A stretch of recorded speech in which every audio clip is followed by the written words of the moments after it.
Sa isang tahimik na baryo na napapalibutan ng makakapal na puno at malalawak na damuhan, ay may isang makitid na daan na bihirang daanan ng mga tao pagsapit ng gabi. Ang baryong iyon ay tila hiwalay sa mundo. Ang hangin ay malamig at mabagal. Ang mga ilaw ng bahay ay iilan lamang at mahihina. Ang dilim ay parang kumakain sa bawat sulok ng paligid. Ang mga tao sa baryo ay may simpleng pamumuhay. Gigising sila ng maaga at matutulog ng maaga. Hindi nila kinagawian ang lumabas kapag gabi na.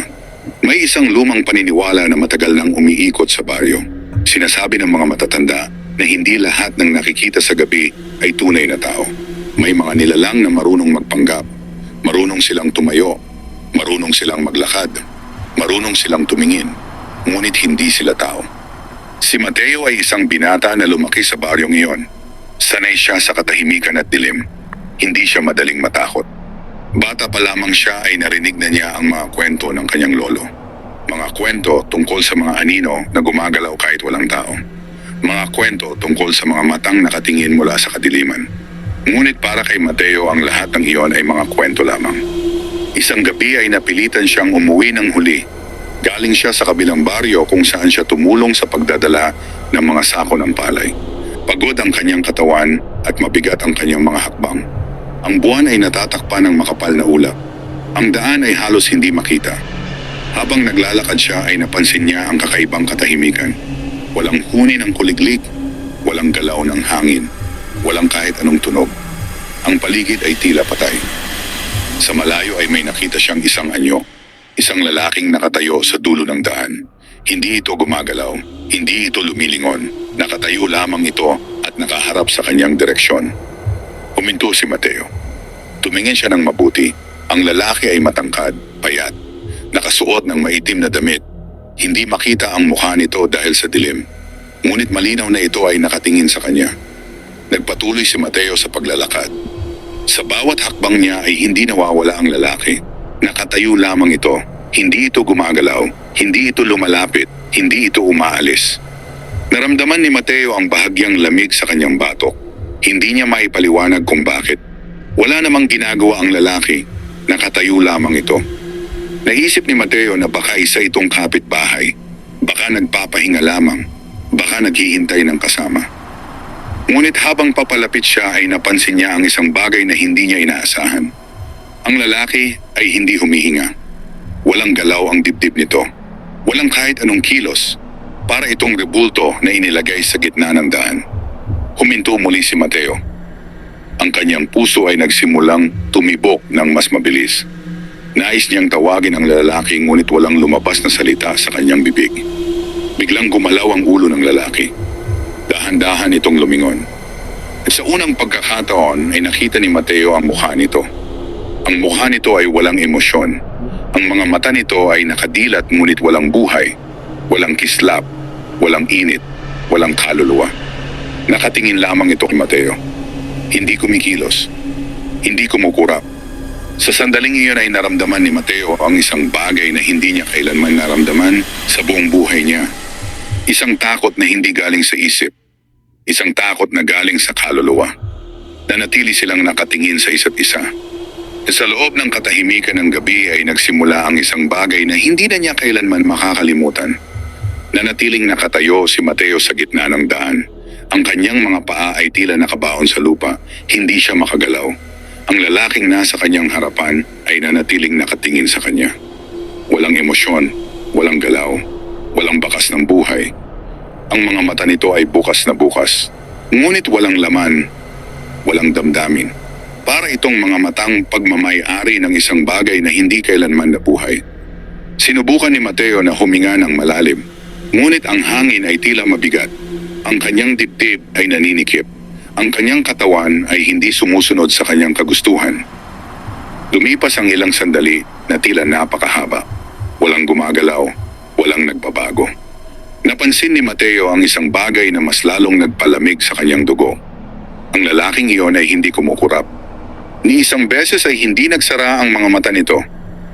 Nanatili itong nakadilat, nakapako sa kanya. Parang may hinihintay. Isang malamig na pakiramdam ang gumapang sa kanyang likod. Ang kanyang batok ay nanigas. Ang kanyang mga kamay ay nagsimulang manginig. Sinubukan niyang magsalita ngunit walang lumabas na tunog. Ang kanyang lalamunan ay tuyo. Ang kanyang dila ay mabigat. Sa loob ng kanyang isip ay nagsimulang bumalik ang mga kwento ng kanyang lolo. Mga kwento na dati niyang tinatawanan. Mga kwento na dati niyang hindi pinaniniwalaan. Sinabi ng kanyang lolo na may mga nilalang na marunong mag-anyong tao. Nakikita sila sa mga daan na tahimik. Nakikita sila sa mga lugar na walang saksi. Hindi sila gumagalaw tulad ng tao. Hindi sila kumukurap tulad ng tao. At kapag tinitigan kanila ay hindi kanila agad gagalawin. Maghihintay sila. Maghihintay sila hanggang sa ikaw mismo ang lumapit. Napansin ni Mateo na ang pagitan nila ay hindi nagbabago. Hindi lumalapit ang lalaki. Hindi rin ito umaalis. Ngunit may isang bagay na mas mali. Hindi niya matandaan kung kailan ito unang gumalaw. Hindi niya matandaan kung kailan ito unang lumingon. Parang bigla na lamang itong naroon. Parang matagal na itong naghihintay. Dahan-dahan ay sinubukan ni Mateo na igalaw ang kanyang paa. Mabagal, maingat, parang natatakot na baka may mangyari. Isang hakbang paatras. Ang lalaki ay hindi gumalaw. Isa pang hakbang paatras. Nanatili itong nakatingin. Ngunit sa sandaling iyon ay napansin ni Mateo ang isang bagay na hindi niya napansin kanina. Ang ulo ng lalaki ay bahagyang nakatagilid. Hindi ito natural. Parang may mali sa pagkakabit nito sa katawan. Parang hindi ito sanay sa sariling anyo. Ang mga mata nito ay nanatiling nakapako kay Mateo. Hindi kumukurap. Hindi humihinga.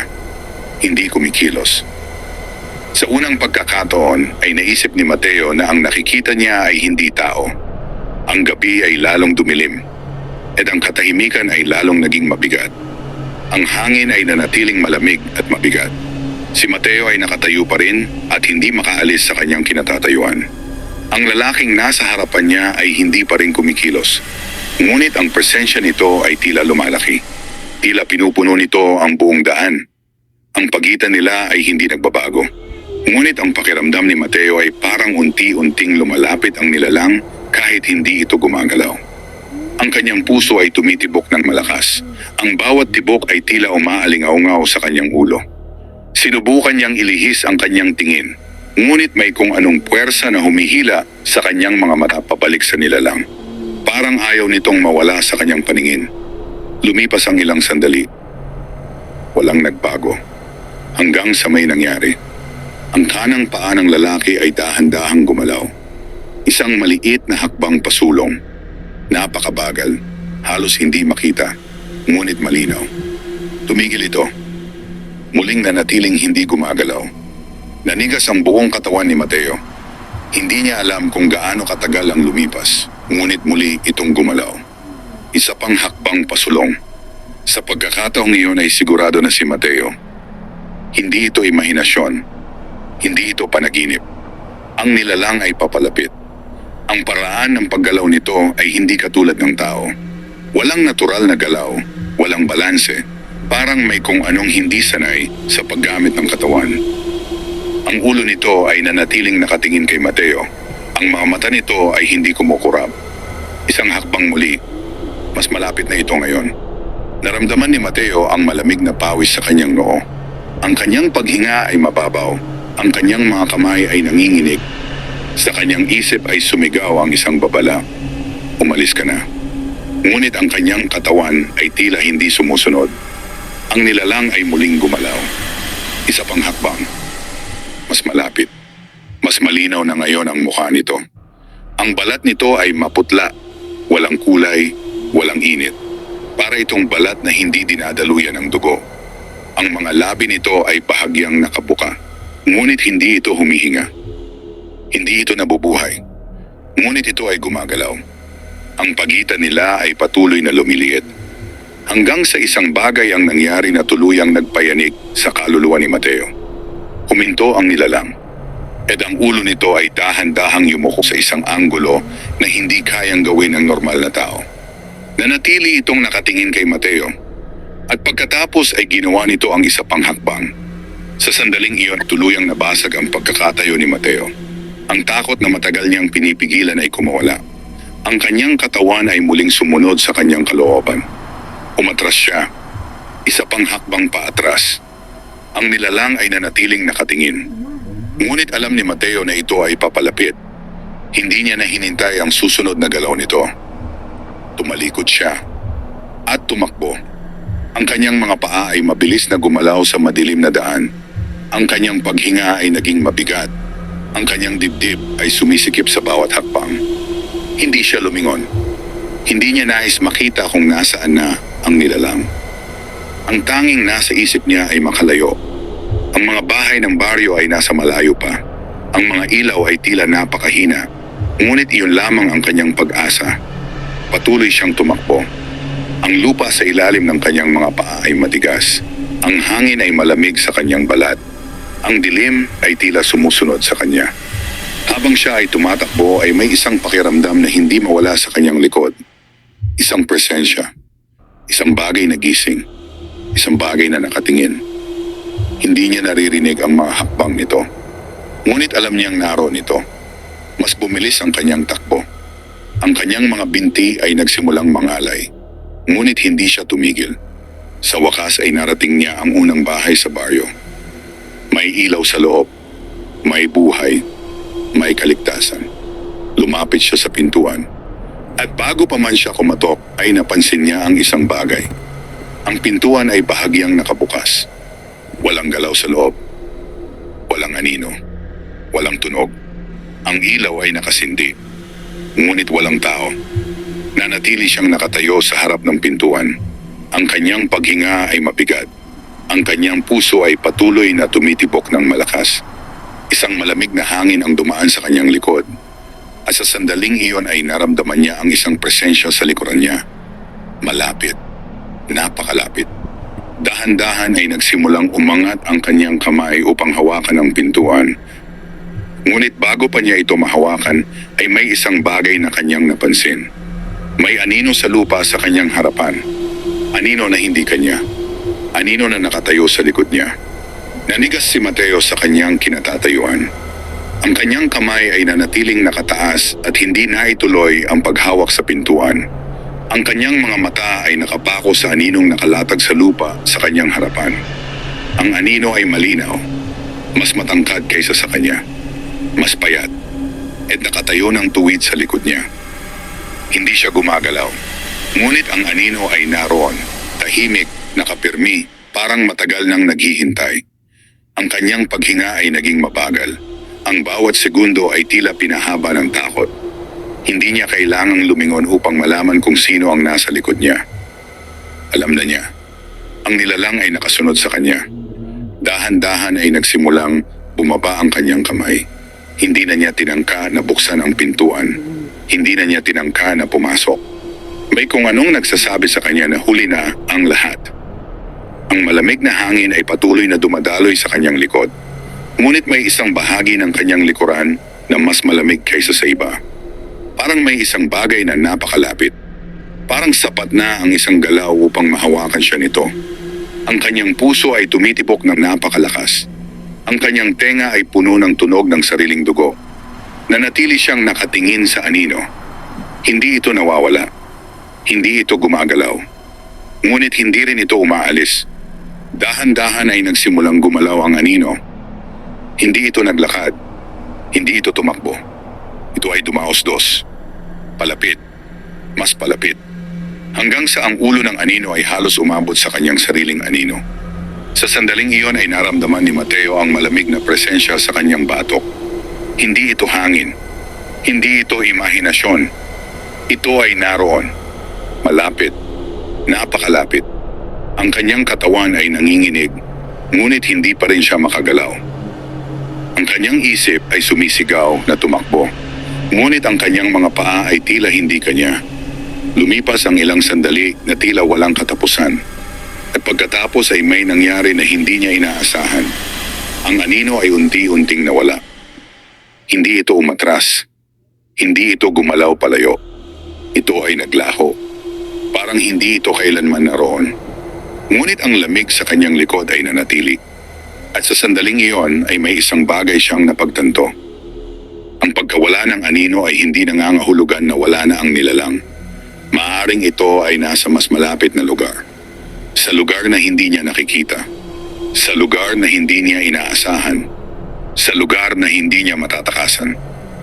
Nanatiling nakatayo si Mateo sa harap ng pintuan. Ang kanyang katawan ay nanginginig, ngunit ang kanyang isip ay unti-unting bumabalik sa katinuan. Ang anino ay wala na, ngunit ang takot ay hindi nawala. Ang presensya ay tila nananatili sa paligid. Dahan-dahan ay itinulak niya ang pintuan. Ito ay bumukas ng walang pagtutol. Ang loob ng bahay ay maliwanag ngunit tahimik. Walang galaw. Walang kahit anong senyales ng buhay. Ang ilaw ay nakasindi, ngunit walang tao. Pumasok si Mateo. Ang sahig ay malamig sa ilalim ng kanyang mga paa. Ang hangin sa loob ay mabigat. Parang matagal nang walang naninirahan doon. Tumingin siya sa paligid. Ang mga gamit ay maayos, walang sira, walang kalat. Parang iniwan lamang sandali ng may-ari. Ngunit may isang bagay na mali. Walang kahit anong tunog ng paghinga. Walang kahit anong presensya ng ibang tao. Isinara niya ang pintuan sa likod niya. Sa sandaling iyon ay nakaramdam siya ng bahagyang ginhawa. Kahit papaano ay may harang na sa pagitan niya at ng nilalang. Ngunit ang ginhawa ay hindi nagtagal. May napansin siya sa sahig. Mga bakas ng paa. Hindi ito kanya. Ang mga bakas ay basa, madilim at papasok ng bahay. Hindi palabas. Papasok. Nanigas si Mateo. Dahan-dahan ay sinundan ng kanyang tingin ang direksyon ng mga bakas. Papunta ito sa loob ng bahay. Papunta sa isang makitid na pasilyo. Ang ilaw sa pasilyo ay mahina. Ang dulo nito ay natatakpan ng dilim. Ang kanyang puso ay muling bumilis. Hindi niya alam kung bakit siya nananatili. Hindi niya alam kung bakit hindi siya agad umalis. Ngunit may kung anong puwersa na tila humihila sa kanya upang tumingin. Upang malaman. Upang makita. Dahan-dahan ay gumawa siya ng isang hakbang pasulong. Ang sahig ay bahagyang umingay sa ilalim ng kanyang paa. Huminto siya. Nakinig. Walang sumagot. Walang gumalaw. Ngunit ang pakiramdam na hindi siya nag-iisa ay lalong lumakas. Ang hangin ay tila mas malamig. Ang dilim sa dulo ng pasilyo ay tila mas mabigat. Parang may naghihintay. Parang may nakatingin. At sa sandaling iyon ay napansin niya ang isang bagay sa dulo ng pasilyo. Isang anyo. Nakatayo sa dilim. Hindi gumagalaw. Nakatingin sa kanya. Tumigil si Mateo sa kanyang kinatatayuan. Ang kanyang mga mata ay nakapako sa anyong nakatayo sa dulo ng pasilyo. Ang ilaw ay mahina, ngunit sapat upang makita ang hugis nito. Ito ay matangkad. Payat. At nakatayo ng tuwid. Hindi ito gumagalaw. Hindi ito lumalapit. Ngunit malinaw na ito ay nakaharap sa kanya. Nanlamig ang buong katawan ni Mateo. Ang kanyang paghinga ay naging mabagal at mabigat. Ang kanyang dibdib ay naninikip. Hindi niya maintindihan kung paano ito nakapasok. Ang pintuan ay nasa likod niya. Ang mga bakas ng paa ay papasok. And ngayon ang nilalang ay nasa loob na. Sa loob ng bahay, kasama niya, ang katahimikan ay lalong naging mabigat. Ang hangin ay tila huminto sa paggalaw. Ang oras ay parang tumigil. Sinubukan ni Mateo na umatras. Isang maliit na hakbang. Ang nilalang ay hindi gumalaw. Ngunit ang ulo nito ay bahagyang kumiling. Isang galaw na hindi normal. Isang galaw na hindi likas sa tao. Nanatili itong nakatingin. Hindi kumukurap. Hindi humihinga. Hindi nabubuhay. Ngunit naroon. Sa sandaling iyon ay napansin ni Mateo ang isang bagay na mas lalong nagpayanig sa kanya. Ang mga bakas ng paa sa sahig ay nagsisimulang mabuo muli. Hindi papasok, kundi palabas ng dilim. Isa-isa. Dahan-dahan. Parang may isang bagay na naglalakad. Palapit sa kanya. Ngunit ang nilalang sa dulo ng pasilyo ay hindi gumagalaw. Nanatili itong nakatayo, nakatingin, hindi kumikilos. Ang mga bakas ng paa ay patuloy na lumalapit. Isa pa, isa pa. Hanggang sa ang huling bakas ay nabuo ilang hakbang lamang ang layo mula kay Mateo. Ngunit wala siyang nakikitang gumagalaw. Walang katawan, walang anyo, Ang kanyang paghinga ay tuluyang naging mabigat. Ang kanyang isip ay nagsimulang mawalan ng kontrol. Hindi lamang isa ang nasa loob ng bahay. May isa pa. Maaaring ito ay mas malapit. Mas malapit kaysa sa kanyang inaakala. Nanatiling nakatayo si Mateo. Ang kanyang mga mata ay nakatingin sa huling bakas ng paa na nabuo sa sahig sa kanyang harapan. Ang pagitan nila ay napakaliit, ngunit walang katawan na kanyang nakikita. Ang hangin ay malamig at mabigat. Ang kanyang paghinga ay mabagal at hindi pantay. Ang kanyang puso ay patuloy na tumitibok ng malakas sa kanyang dibdib. Ang nilalang sa dulo ng pasilyo ay hindi pa rin gumagalaw. Nakatingin lamang ito, tahimik, walang buhay. Ngunit ang mga bakas ng paa ay malinaw.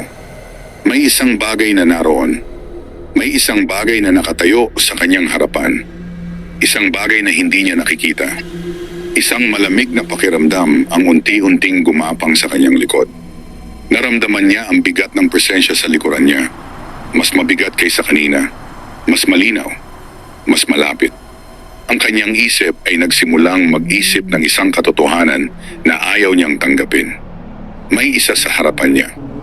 May isa sa likod niya. Ang kanyang mga kamay ay bahagyang nanginginig. Ang kanyang mga daliri ay nanigas. Ang kanyang lalamunan ay tuyo. Alam niyang hindi siya dapat lumingon. Ngunit may kung anong puwersa na humihila sa kanya. Isang tahimik na utos. Isang hindi nakikitang tawag. Dahan-dahan ay nagsimulang gumalaw ang kanyang ulo.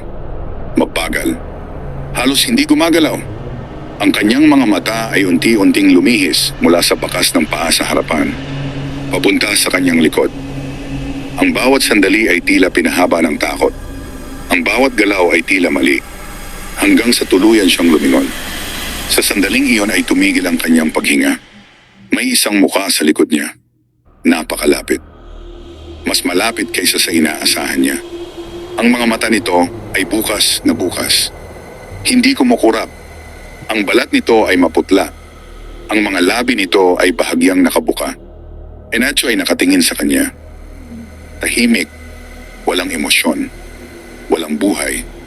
Ngunit naroon, sa loob ng bahay, sa loob ng kanyang abot. Nanigas si Mateo sa kanyang kinatatayuan. Ang mukha ng nilalang ay napakalapit sa kanya. Ang pagitan nila ay halos wala na. Nakikita niya ang bawat detalye ng maputlang balat nito. Nakikita niya ang kawalan ng buhay sa mga mata nito. Hindi ito kumukurap. Hindi ito humihinga. Ngunit ito ay nakatingin. Ang kanyang dibdib ay tumigil sa normal na paggalaw. Ang kanyang paghinga ay naging mabagal at mabigat. Ang kanyang isip ay puno ng takot na hindi niya kayang ipaliwanag. Hindi siya makagalaw.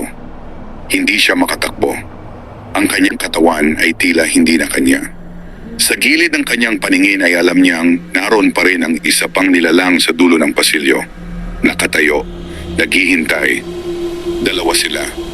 At siya ay nasa gitna. Ang malamig na hangin ay dumampis sa kanyang mukha. Ngunit hindi ito hangin. Ito ay presensya. Isang presensya na galing sa harapan niya. Ang nilalang ay bahagyang yumuko. Isang galaw na mabagal. Isang galaw na hindi natural. Ang mukha nito ay mas lumapit. Ang mga mata nito ay nanatiling nakadilat. Nakatingin. Hindi kumukurap. Sa sandaling iyon ay naramdaman ni Mateo ang isang malamig na bagay na halos dumampi sa kanyang noo. Hindi niya ito nakikita. Ngunit nararamdaman niya. Ang kanyang puso ay tila titigil. Ang kanyang isip ay sumisigaw na gumalaw.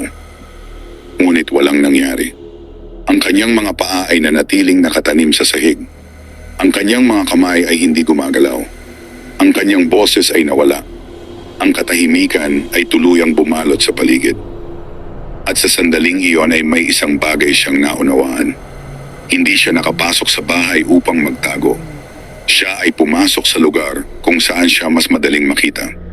Mas madaling lapitan. Mas madaling kunin. Ang nilalang sa harapan niya ay nanatiling nakatingin. Ang nilalang sa likod niya ay nananatiling naghihintay. Siya ay wala nang matatakbuhan. Ang oras ay tila tumigil sa loob ng bahay. Si Mateo ay nakatayo sa pagitan ng dalawang nilalang na hindi niya maintindihan. Ang isa ay nasa kanyang harapan. Ang isa ay nasa kanyang likod. Pareho silang tahimik, pareho silang nakatingin. Ang kanyang paghinga ay mabagal. Ang kanyang puso ay tila unti-unting nawawalan ng lakas. Ang kanyang katawan ay nananatiling hindi makagalaw. Ang nilalang sa kanyang harapan ay nanatiling napakalapit. Ang mukha nito ay halos magkadikit na sa kanya. Ang mga mata nito ay walang emosyon, walang galaw, walang buhay. Ngunit sa sandaling iyon ay may nagbago. Ang mga labi nito ay bahagyang gumalaw. Hindi ito nagsalita. Ngunit may nangyari. Isang malamig na pakiramdam ang pumasok sa isip ni Mateo. Hindi ito tunog, hindi ito boses, ngunit ito ay malinaw. Siya ay pinili.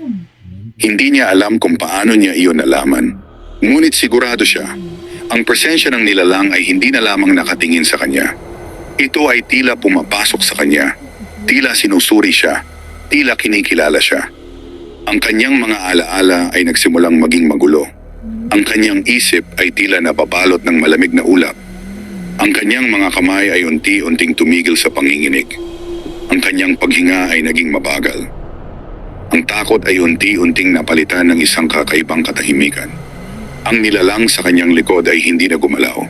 Ang nilalang sa kanyang harapan ay nanatiling nakatingin. At sa sandaling iyon ay may isang bagay na nagbago kay Mateo. Hindi sa kanyang katawan, kundi sa kanyang loob. May isang bahagi ng kanyang sarili na tila unti-unting lumalayo. Unti-unting nawawala. Unti-unting napapalitan. Ang kanyang mga mata ay nanatiling bukas. Hindi kumukurap. Ang kanyang paghinga ay halos hindi na makita. Ang kanyang katawan ay nanatiling nakatayo. Hindi gumagalaw. Sa labas ng bahay ay nanatiling tahimik ang baryo. Ang mga ilaw ay mahina. Ang hangin ay malamig. At sa loob ng bahay ay may isang lalaking nakatayo sa dilim. Nakatingin. Hindi kumukurap. Hindi gumagalaw. Naghihintay. Lumipas ang gabi nang walang nakapansin sa nangyari sa loob ng bahay. Ang baryo ay nanatiling tahimik. Ang mga ilaw ay isa-isang namatay. Ang mga tao ay natulog nang walang kaalaman sa pagbabagong naganap. Sa loob ng bahay ay wala nang gumagalaw. Wala nang bakas ng pakikibaka. Wala nang bakas ng takot. Ang pintuan ay nanatiling bahagyang nakabukas. At ang loob ay walang laman. Wala na si Mateo. Ngunit may isang anyo na nakatayo sa labas ng bahay. Ito ay matangkad, payat, at tahimik. Ito ay nakaharap sa madilim na daan na papunta sa gitna ng baryo. Ang mga mata nito ay bukas. Hindi kumukurap. Hindi gumagalaw. Ang hangin ay dumaan sa paligid nito ngunit hindi ito tumugon. Nanatili lamang itong nakatayo. Habang lumilipas ang oras ay nagsimulang magliwanag ang silangan. Ang gabi ay unti-unting napalitan ng umaga. Ang dilim ay umatras. Ang liwanag ay bumalik. Ngunit ang anyo ay nanatiling nakatayo. Isang matandang lalaki ang unang lumabas ng kanyang bahay. Siya ay huminto nang makita ang anyo sa malayo. At siya ay nakatayo sa dulo ng daan. Hindi gumagalaw. Tahimik. Inisip ng matanda na iyon ay isang binata na nagising ng maaga. Hindi niya alam ang katotohanan. Hindi niya alam na ang nakatayo roon ay hindi na ang dating Mateo. Ang anyo ay dahan-dahang gumalaw. Isang hakbang pasulong. Pagkatapos ay isa pa. Ang galaw nito ay mabagal ngunit tiyak. Parang may layunin. Parang may hinahanap. Ang baryo ay unti-unting nagising. Ang mga tao ay nagsimulang lumabas ng kanilang mga bahay. Ang ilan ay nakapansin sa anyo. Ang ilan ay hindi. Ngunit walang nakakaalam kung ano ito. Walang nakakaalam kung ano ang nangyari. Ang anyo ay nagpatuloy sa paglalakad hanggang sa ito ay tumigil sa gitna ng daan. At doon ito nanatili. Tahimik. Nakatingin. Hindi kumukurap. Sa kailaliman ng kanyang natitirang kamalayan ay may isang bagay na hindi tuluyang nawala. Isang alaala. Isang pangalan. Mateo. Isang bahagi niya ang nanatiling gising. Isang bahagi niya ang nanatiling tao. At sa bahaging iyon ay may isang tahimik na pagpili. Hindi siya lumapit sa mga tao. Hindi siya pumasok sa mga bahay. Hindi siya kumuha ng iba. Nanatili lamang siya sa dulo ng daan. Nagbabantay, nag-iisa. Habang lumilipas ang mga gabi ay may mga naglalakad na nakakakita sa kanya. Nakikita nila ang isang lalaking nakatayo sa dilim. Tahimik, hindi gumagalaw, at sila ay umaalis. Hindi dahil sila ay tinakot, kundi dahil may isang bagay sa presensya nito na tila nagsasabi, tumalikod ka, umuwi ka, manatili kang ligtas. Sa paglipas ng panahon ay naging bahagi siya ng baryo. Isang tahimik na bantay, isang paalala, na hindi lahat ng nakikita sa gabi ay tunay na tao. Ngunit hindi lahat ng nagpapanggap ay kaaway. Sapagkat minsan ang isang taong nawala ay maaaring piliing manatili. Hindi upang manakit, kundi upang magbantay. At sa bawat gabi na siya ay nakatayo sa dulo ng daan, ay may isang tahimik na katotohanan na nananatili. Hindi na siya makakabalik sa dati. Ngunit hindi rin siya tuluyang nawala. Siya ay nananatili, nakatingin, hindi kumukurap, nagbabantay.